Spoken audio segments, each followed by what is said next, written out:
3 drones abattus en seulement 6 minutes changent radicalement la perception de la sécurité aérienne au Burkina Faso. Ce pays, souvent considéré comme vulnérable, a surpris le monde entier avec une riposte rapide et précise face à une menace inattendue. Mais ce n'est pas seulement l'exploit technique qui attire l'attention. La véritable question est comment un pays longtemps perçu comme marginalisé a-t-il transformé une vulnérabilité en une opportunité stratégique ? Ibrahim Traoré a choisi de réagir plutôt que de subir. Mais que révèle réellement cette décision dans le contexte actuel du Burkina Faso ? Ce qui s'est passé au Burkina Faso n'est pas qu'une simple neutralisation de drones. C'est un tournant stratégique qui résonne au-delà des frontières du pays. Ibrahim Traoré, à travers une décision rapide et décisive, a montré qu'il est possible de repousser une intrusion aérienne sophistiquée, même avec des moyens limités. Cette réponse a marqué un moment charnière dans l'histoire du pays, où la perception de la vulnérabilité a été transformée en un atout tactique. Mais cette opération révèle bien plus qu'une simple prouesse technique. Elle ouvre un débat crucial sur la souveraineté aérienne et la résilience d'un pays confronté à des défis géopolitiques majeurs. Comment un pays autrefois vu comme fragile peut-il bâtir une défense solide et résiliente, capable de résister à de futures menaces ? C'est là que se trouve l'enjeu, comprendre comment les dynamiques internes et les ajustements technologiques peuvent offrir une réponse face à des défis extérieurs, et ce, dans un contexte de ressources limitées. Les premiers indices d'une menace aérienne ont été à la fois subtils et persistants.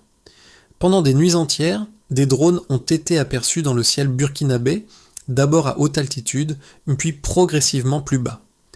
Ce comportement étrange a attiré l'attention des autorités locales, mais au début, personne n'aurait pu prédire l'ampleur de ce qui allait se produire. En dépit des faibles capacités techniques du pays, les radars, longtemps jugés insuffisants, ont détecté des signaux anormaux, révélant des trajectoires précises et répétitives. Le paradoxe est frappant. Les appareils, initialement perçus comme trop obsolètes pour contrer une telle menace, se sont avérés être un atout clé dans la compréhension de l'intrusion. Les témoignages sur le terrain ont ajouté une dimension humaine à cette analyse technique. Les soldats, stationnés dans les avant-postes, ont observé des lumières erratiques dans le ciel. Parfois lentes, parfois nerveuses, ces lumières semblaient tester les limites de la vigilance. À chaque fois, elles disparaissaient avant d'apparaître à nouveau, créant un sentiment croissant d'inconfort parmi les observateurs. Simultanément, les techniciens en salle de contrôle ont détecté des frémissements sur les écrans radars. Ces petites variations de fréquence, invisibles à l'œil nu, ont été interprétées comme des signes d'une présence extérieure qui n'était pas aussi aléatoire qu'elle en avait l'air. À mesure que les éléments se sont accumulés, il est devenu évident que cette intrusion n'était pas ponctuelle, mais qu'elle suivait un schéma précis, presque méthodique. C'était un test, un sondage du terrain, et chaque mouvement semblait être une étude de la capacité de réponse du pays. Cette réorganisation de l'information, au-delà de la simple technologie, a permis de comprendre que les véritables forces du Burkina Faso résidaient dans sa capacité à interpréter ces signaux faibles. Dans cette situation complexe, deux groupes ont émergé comme les véritables acteurs du changement, les soldats en avant-poste et les ingénieurs responsables des radars. Les soldats ont été les premiers à percevoir la menace, à observer les lumières inhabituelles dans le ciel nocturne. Leurs rapports ont servi de point de départ pour l'analyse technique. Les techniciens, de leur côté, ont travaillé sans relâche pour décoder les signaux faibles provenant des radars. Chaque vibration légère, chaque rupture dans la fréquence a été analysée minutieusement pour révéler des motifs récurrents dans les mouvements des drones. Ibrahim Traoré, en tant que leader, a compris que l'information ne suffisait pas.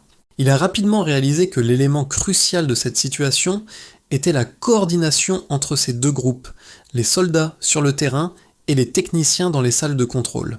Il a ordonné une révision de la procédure de communication, incitant chaque partie à partager les données en temps réel. Ce processus a non seulement renforcé l'efficacité de la réponse, mais il a également changé la perception de la défense aérienne au Burkina Faso. L'implication de Traoré ne s'est pas limitée à une gestion technique. Il a inspiré une nouvelle dynamique de collaboration. En rendant l'analyse et la réponse plus agiles, il a permis aux équipes d'agir avec une précision inédite. Ce moment clé a montré que, même face à des ressources limitées, la coopération et l'adaptation étaient les véritables forces de défense du pays. C'est cette capacité à lire les signaux faibles et à ajuster la stratégie en temps réel qui a fait la différence. La situation a évolué rapidement. Au début, par zone, les drones semblaient être une simple perturbation, mais peu à peu les observations ont révélé un schéma beaucoup plus inquiétant. Les premiers passages étaient sporadiques, presque imperceptibles. Cependant, au fil des jours, la fréquence des incursions a augmenté. Les drones ne se contentaient plus de survoler les zones sensibles, ils commençaient à les encercler, à descendre lentement à des altitudes plus faibles. Ce comportement a marqué un tournant. Ce qui semblait être une simple observation devenait une stratégie coordonnée. Les militaires et les techniciens ont dû réévaluer la situation à chaque nouvelle apparition. Les témoins sur le terrain ont rapporté des lumières erratiques qui semblaient tester les limites de la vigilance des avant-postes. Les radars, bien qu'obsolètes, ont montré des signes inquiétants de perturbation à chaque passage. Ce n'était pas un simple survol, mais une tentative de compréhension du dispositif de défense. Un peu plus chaque nuit, les drones ajustaient leur comportement. Leur trajectoire devenait plus régulière, plus précise. Chaque mouvement semblait indiquer que les opérateurs des drones cherchaient à évaluer les réponses du pays, à observer la réaction des radars et des unités militaires. Les soldats ont décrit les drones comme étant d'abord lents, puis soudainement rapides, comme s'ils cherchaient à tester leur capacité à se repérer dans un espace aéré. Chaque variation de vitesse, chaque descente d'altitude semblait calculée. Les techniciens ont également noté des frémissements sur leurs écrans radars, des micro-écarts qui se sont progressivement révélés être des indicateurs essentiels. Les experts en analyse technique ont compris que ces mouvements n'étaient pas dus à des pannes des radars, mais à une tentative d'évasion. Les drones cherchaient des failles dans le système, des moments où l'observation serait plus difficile, où la réponse du pays serait moins efficace. Face à cela, le Burkina Faso a commencé à changer de stratégie. Il ne s'agissait plus de simplement observer ou d'attendre. Chaque petite détection devenait cruciale. Les informations en temps réel étaient partagées entre les postes avancés et les salles de contrôle, permettant une action plus rapide et coordonnée. Les militaires ont redoublé d'efforts pour suivre chaque mouvement, chaque variation. Les techniciens ont affiné leur analyse des radars, cherchant de nouveaux signaux faibles, de nouveaux indices que les drones avaient laissés derrière eux. Le pays est passé d'un mode réactif à un mode proactif. La décision d'Ibrahim Traoré de concentrer les efforts de défense sur cette analyse minutieuse a permis de révéler une nouvelle approche, comprendre les mouvements des drones, anticiper leur trajectoire et adapter la réponse en temps réel. Cela a changé la donne. Le Burkina Faso n'était plus simplement en train de réagir à une menace, mais était devenu capable de la lire, de la comprendre et de la neutraliser avant même qu'elle n'atteigne son objectif. Cette dynamique a marqué un tournant dans la façon dont le pays a abordé la défense de son espace aérien. En quelques jours, l'approche du pays a évolué. Le ciel qui semblait vulnérable devenait désormais un espace de surveillance active, un domaine où chaque signal, même infime, pouvait faire la différence. La question n'était plus de savoir si le pays allait réagir, mais comment il allait structurer cette réponse pour qu'elle soit encore plus efficace à l'avenir. Les données techniques recueillies au cours des incursions des drones ont révélé des éléments cruciaux pour comprendre l'ampleur de la menace et la capacité de réponse du Burkina Faso. L'analyse des radars, qui était initialement jugée obsolète, a montré une efficacité surprenante lors des premières phases de l'incident. En effet, les premières détections des drones ont permis de collecter plusieurs mesures clés qui ont été interprétées de manière décisive. Un premier élément marquant concernait l'altitude des drones. Les premiers appareils détectés étaient à une altitude de 2000 mètres. Cette hauteur suggérait une tentative d'observation discrète, loin de tout risque immédiat de détection. Cependant, les radars ont capté des micro-écarts, des tremblements de fréquence qui ont attiré l'attention des techniciens. Cela a permis de confirmer la présence d'une intrusion active et non d'un simple survol. Le suivi des trajectoires a montré que les drones effectuaient des virages calculés ajustant leur altitude et leur vitesse en fonction des zones surveillées. Un autre point tout aussi révélateur concernait la vitesse des drones. Le premier appareil détecté avait une vitesse estimée à 400 km/h. Cette donnée a été corroborée par les témoignages des soldats qui ont observé des changements de vitesse soudains suivis de fuites rapides dès que les radars réagissaient. La vitesse élevée de ces appareils indiquait une technologie sophistiquée capable de manœuvrer rapidement en fonction de l'environnement radar et des mesures de détection. En parallèle, la comparaison des fréquences radar avant et après les ajustements effectués par les équipes techniques a révélé des différences significatives. Les radars recalibrés ont montré une meilleure sensibilité, permettant de capter des variations de fréquences imperceptibles précédemment. Cette sensibilité accrue a permis de détecter des anomalies qui étaient auparavant invisibles et a renforcé la capacité de réagir plus rapidement et avec plus de précision. Pour finir, l'analyse des trajectoires des drones s'est imposée comme un élément décisif. Les appareils suivaient des motifs circulaires, revenant sans cesse sur les mêmes zones. Ce comportement a été interprété comme une stratégie de cartographie progressive visant à identifier les faiblesses du dispositif de défense. Les variations d'altitude, combinées avec les déplacements répétitifs, ont permis aux techniciens de cartographier avec précision l'intention des opérateurs des drones. Ces données, analysées en parallèle avec les témoignages sur le terrain, ont formé une image de plus en plus claire de la situation. Les soldats ont décrit les drones comme étant d'abord distants, puis de plus en plus agressifs dans leurs mouvements, cherchant à tester les limites du système de défense. Cela a été confirmé par les variations de fréquence sur les radars, qui ont montré un affinement progressif des trajectoires, avec des altitudes de plus en plus faibles. Les chiffres étaient clairs.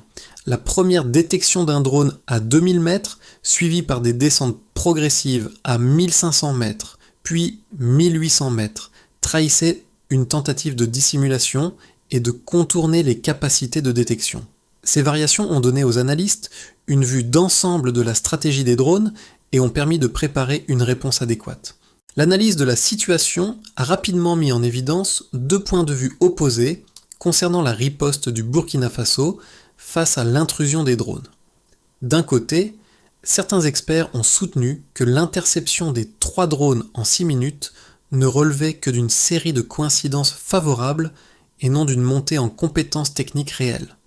Selon eux, les drones abattus n'auraient pas déployé leur arsenal complet, suggérant que leur neutralisation était due à une chance ou à une vulnérabilité non exploitée de ces appareils. Cette lecture, bien que plausible sur le moment, ignore une donnée essentielle: les actions des drones, notamment leur trajectoire calculée et répétitive, révèlent une intention précise, qui ne relève pas du hasard, mais d'une stratégie ciblée. D'un autre côté, les partisans de la thèse selon laquelle la réaction du Burkina Faso marque une véritable avancée dans la défense aérienne soutiennent que la neutralisation des drones était le fruit d'une analyse minutieuse et d'une réactivité exceptionnelle. Ils soulignent que les radars, bien que jugés inadaptés au départ, ont montré une amélioration continue grâce à des ajustements constants. En fait, la coordination entre les équipes techniques et les soldats a permis de transformer une situation de vulnérabilité apparente en une défense active, capable de neutraliser une menace sophistiquée. Cependant, ce point de vue doit être nuancé par une analyse plus approfondie. Même si la réaction immédiate du pays a été rapide et efficace, elle ne fait pas nécessairement preuve de la maturité nécessaire pour affronter des menaces plus complexes et futures. En effet, les systèmes de défense du Burkina Faso, bien qu'améliorés, restent relativement rudimentaires par rapport aux technologies de guerre modernes. Leur capacité à intercepter des drones furtifs ou à résister à des attaques massives pourrait encore être mise à l'épreuve dans un contexte plus intense. La véritable force de cette réaction réside dans sa capacité à transformer une faiblesse apparente en atout. Le Burkina Faso a démontré que la stratégie ne réside pas seulement dans la puissance matérielle, mais dans la capacité à lire et à interpréter les signaux faibles, à comprendre les variations subtiles dans l'environnement aérien. le pays a appris à tirer parti des petits ajustements et à mettre en place des réponses adaptées aux évolutions de la situation. C'est cette compréhension des nuances, couplée à la réactivité des équipes, qui a permis une riposte efficace face à une intrusion extérieure sophistiquée. L'incident des drones a révélé un tournant stratégique majeur pour le Burkina Faso. Ce n'était plus une question de simplement repousser une attaque extérieure, mais de redéfinir ce que signifie défendre son espace aérien. Ce qui semblait être une intrusion aléatoire, presque fortuite, s'est transformé en un schéma méthodique, soigneusement orchestré. L'élément clé de cette révélation a été la capacité des autorités burkinabées à analyser les données, à comprendre les motifs derrière chaque mouvement des drones. Ce n'était pas simplement un conflit entre technologie et vulnérabilité, mais une bataille d'intelligence.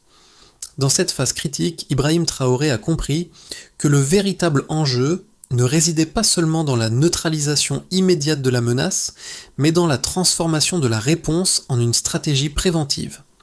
Il s'agissait d'apprendre à lire les signaux faibles, à percevoir les détails invisibles qui, une fois connectés, formaient un tableau plus grand. L'incident a ainsi marqué une prise de conscience. La souveraineté aérienne ne dépend pas seulement des équipements, mais de la capacité à comprendre l'architecture des menaces. L'incident des drones a eu des répercussions profondes non seulement sur le plan militaire, mais aussi sur le plan social, économique et géopolitique. Sur le plan national, cet événement a renforcé le sentiment de fierté et d'autonomie parmi les Burkinabés. Les habitants, qui avaient longtemps perçu leur ciel comme un espace vulnérable, ont commencé à envisager la sécurité aérienne sous un jour nouveau. L'image d'un pays impuissant face à des menaces extérieures a été remplacée par celle d'une nation capable de répondre de manière efficace et coordonnée. Cette prise de conscience a créé un élan de solidarité nationale avec un appel croissant à la modernisation des systèmes de défense.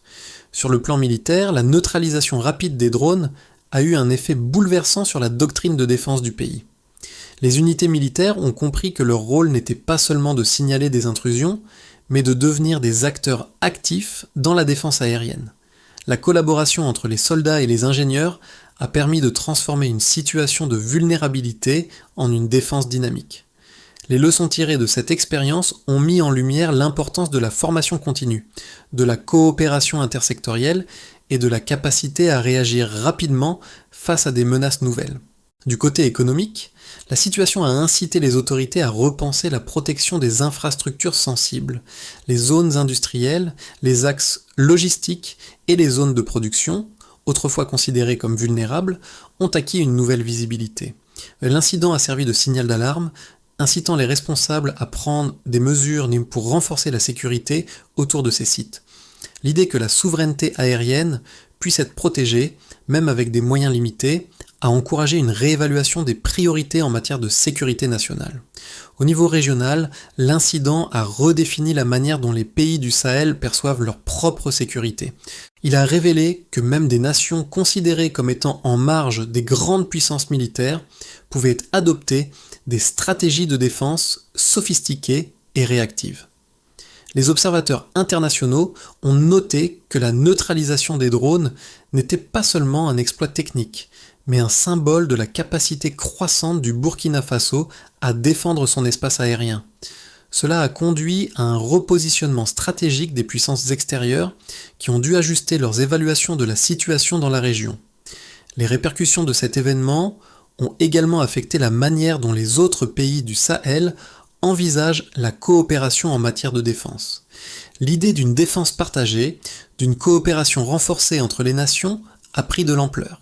La riposte du Burkina Faso a servi de modèle pour d'autres pays de la région qui ont commencé à s'intéresser de plus près aux stratégies de défense adaptées à leur réalité locale. L'incident a ouvert un débat sur la manière dont les pays du Sahel pourraient mieux collaborer pour contrer les menaces transnationales.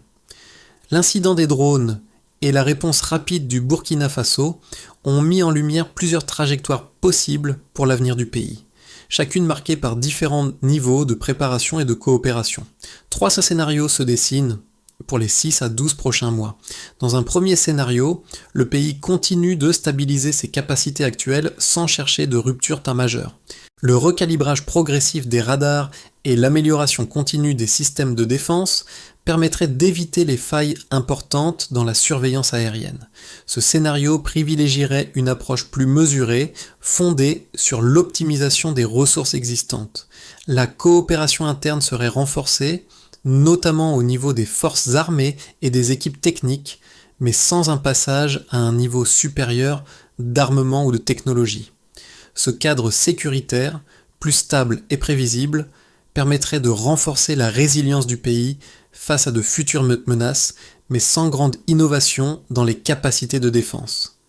Dans un deuxième scénario, plus ambitieux, verrait le Burkina Faso accélérer le processus de modernisation de ses infrastructures de défense. Ce scénario implique un investissement plus important dans des technologies de détection plus avancées, ainsi qu'une formation accrue des opérateurs et des techniciens.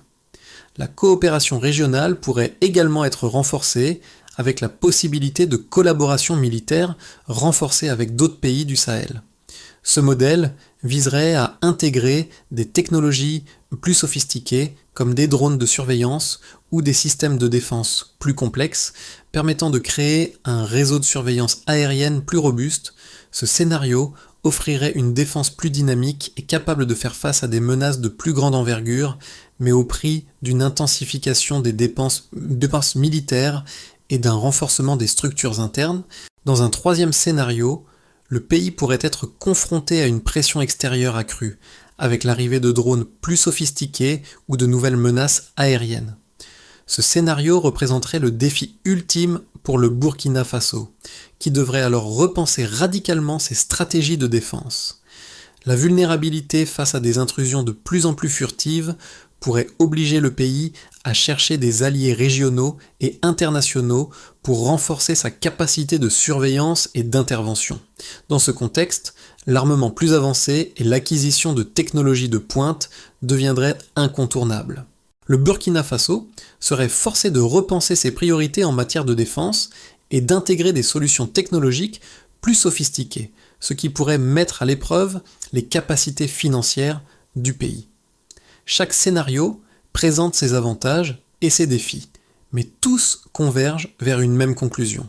Le Burkina Faso doit renforcer ses capacités de défense de manière durable et stratégique en tenant compte des évolutions technologiques et géopolitiques. Quel que soit le chemin choisi, le pays devra s'assurer que la souveraineté aérienne reste une priorité nationale, et cela à tous les niveaux. L'incident des drones au Burkina Faso a des répercussions bien au-delà des frontières militaires. Il est une invitation à réfléchir sur ce que signifie véritablement la souveraineté, non seulement pour les gouvernements, mais aussi pour les citoyens. Comment, dans un monde de plus en plus surveillé, pouvons-nous tous jouer un rôle dans la protection de notre espace aérien et de notre sécurité collective? La réponse du Burkina Faso nous montre que chaque petite action, chaque détail observé peut faire une différence. Chaque signal radar, chaque variation perçue par les soldats devient une pièce essentielle d'un puzzle plus grand.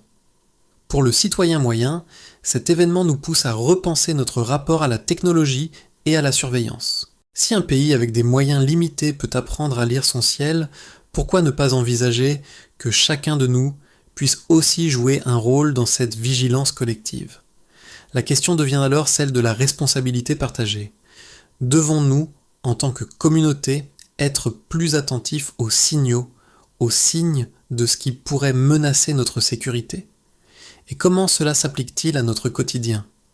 En tant que spectateurs de cette évolution, nous devons nous demander ce que cela signifie pour l'avenir. Le Burkina Faso nous enseigne que la souveraineté n'est pas simplement une question d'armement ou de technologie, c'est aussi une question de perception, de capacité à agir face à une situation en constante évolution. En restant attentifs, en comprenant les dynamiques autour de nous, nous pouvons tous contribuer à façonner un avenir plus sûr. Alors, comment allez-vous réagir face à votre propre ciel? Pour garantir la souveraineté aérienne du Burkina Faso face aux menaces futures, un plan en plusieurs étapes doit être mis en œuvre. Pour commencer, la modernisation des radars existants doit être poursuivie, mais cette fois-ci en s'appuyant sur des technologies plus avancées et sur une mise à jour régulière des équipements. Cette démarche inclut la formation continue des opérateurs pour qu'ils soient capables de réagir plus rapidement et de manière plus précise. Le développement de capacités de détection de drones furtifs et de nouveaux types de menaces devrait devenir une priorité. Puis, le Burkina Faso doit renforcer la coopération régionale et internationale. En travaillant avec ses voisins du Sahel, le pays pourrait créer un réseau de surveillance aérienne plus large et plus efficace. Les échanges d'informations et de technologies entre ces nations permettraient de mieux anticiper les menaces et d'améliorer la réactivité face à des attaques extérieures.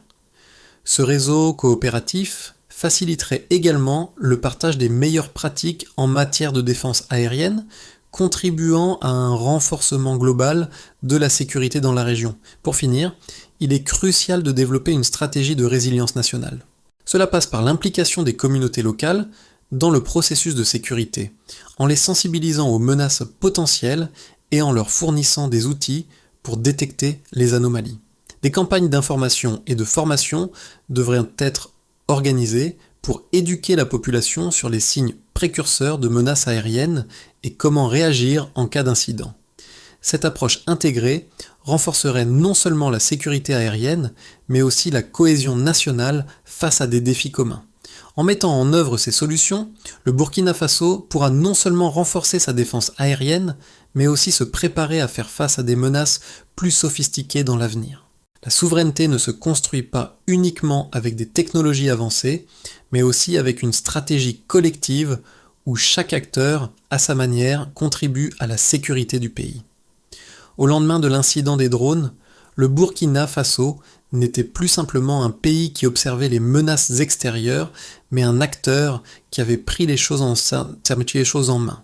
Les soldats, les techniciens et les ingénieurs ont appris à lire les signes invisibles dans leur ciel, transformant des micro-écarts en réponses décisives.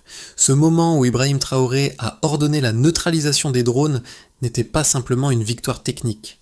C'était un acte symbolique, montrant que la souveraineté aérienne n'est pas une question de force brute, mais d'une vigilance collective et d'une lecture subtile des signes faibles. Tout comme les lignes tremblantes sur les écrans radars, chaque petite variation, chaque petite observation était un indice d'une réalité plus vaste. Cette compréhension nouvelle du ciel, à la fois fragile et puissant, est devenue le véritable moteur de la défense nationale. Le Burkina Faso avait appris à voir son ciel autrement, non comme un espace à protéger passivement, mais comme un territoire vivant dont chaque mouvement compte. Le pays n'était plus dans l'attente de l'intrusion, mais dans l'anticipation de chaque signe, de chaque variation. Ainsi, le ciel burkinabé ne représentait plus seulement un danger potentiel, mais un symbole de la souveraineté retrouvée, rendue possible grâce à une attention partagée, à une vigilance collective qui ne cesse de croître.